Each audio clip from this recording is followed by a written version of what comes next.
Hello, this is R.J. Deacon reading the Supreme Court of the United States opinion syllabus in New Prime v.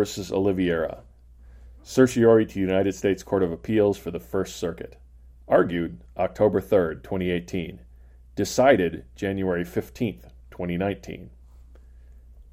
Petitioner New Prime Incorporated is an interstate trucking company, and respondent Dominic Oliveira is one of its drivers.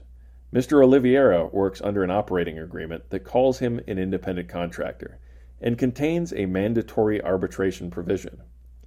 When Mr. Oliveira filed a class action alleging that New Prime denies its drivers lawful wages, New Prime asked the court to invoke its statutory authority under the Federal Arbitration Act to compel arbitration. Mr. Oliveira countered that the court lacked authority because Section 1 of the Act accepts from coverage disputes involving contracts of employment of certain transportation workers.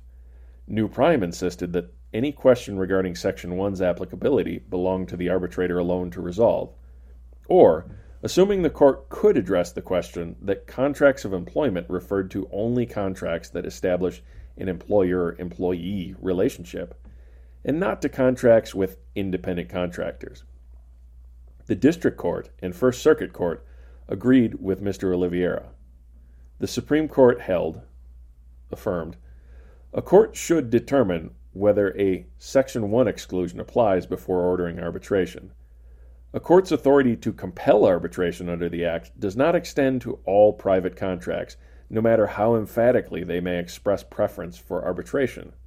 Instead, antecedent statutory provisions limit the scope of a court's Sections 3 and 4 powers to stay litigation and compel arbitration, according to the terms of the parties' agreement.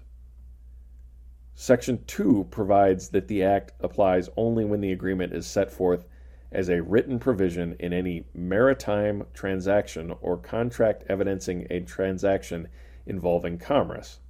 And Section 1 helps define Section 2's terms, warning, as relevant here, that nothing in the Act shall apply to contracts of employment of seamen, railroad employees, or any other class of workers engaged in foreign or interstate commerce.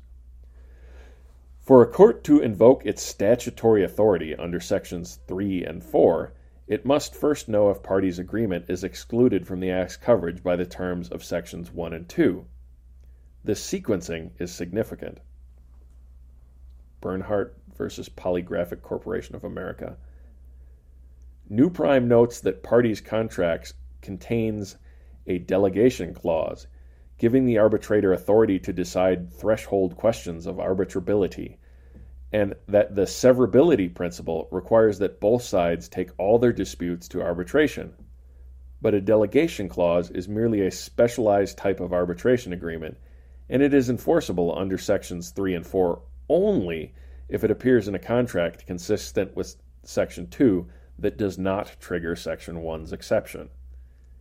And the Act's severability principle applies only if the parties' arbitration agreement appears in a contract that falls within the field Sections 1 and 2 describe. Because the Act's term contract of employment refers to any agreement to perform work, Mr. Oliveira's agreement with New Prime falls within Section 1's exception.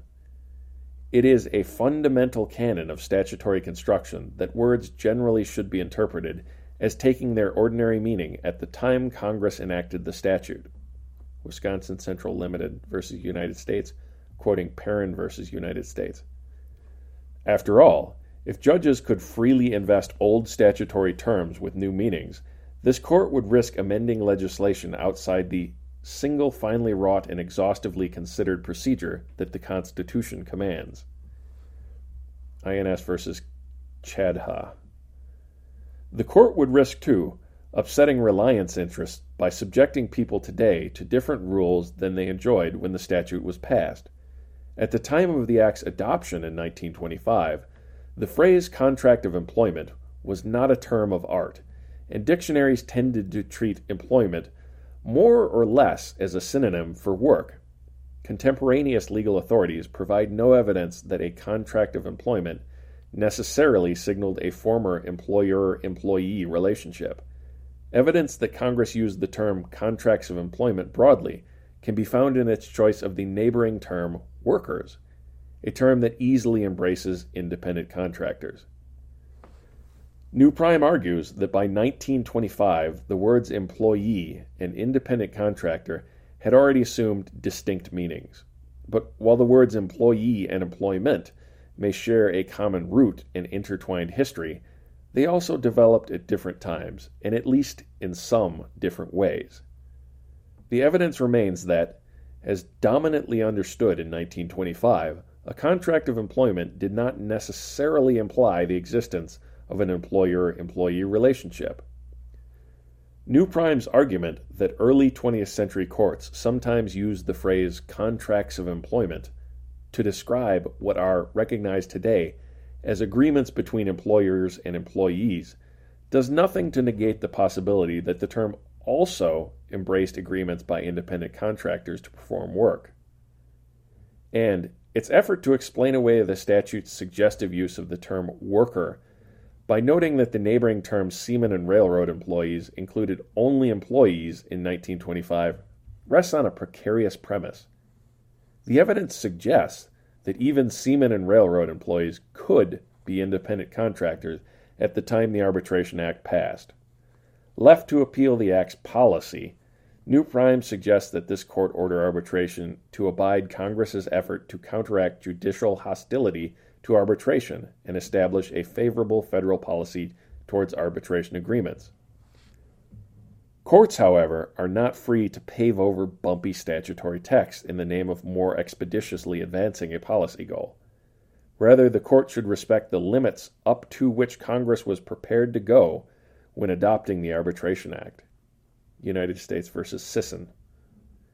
This court also declines to address New Prime's suggestion that it order arbitration anyway, under its inherent authority to stay litigation in favor of an alternative dispute resolution mechanism of the parties' choosing.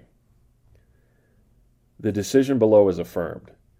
Justice Gorsuch delivered the opinion of the court in which all other members joined, except Justice Kavanaugh, who took no part in the consideration or decision of this case.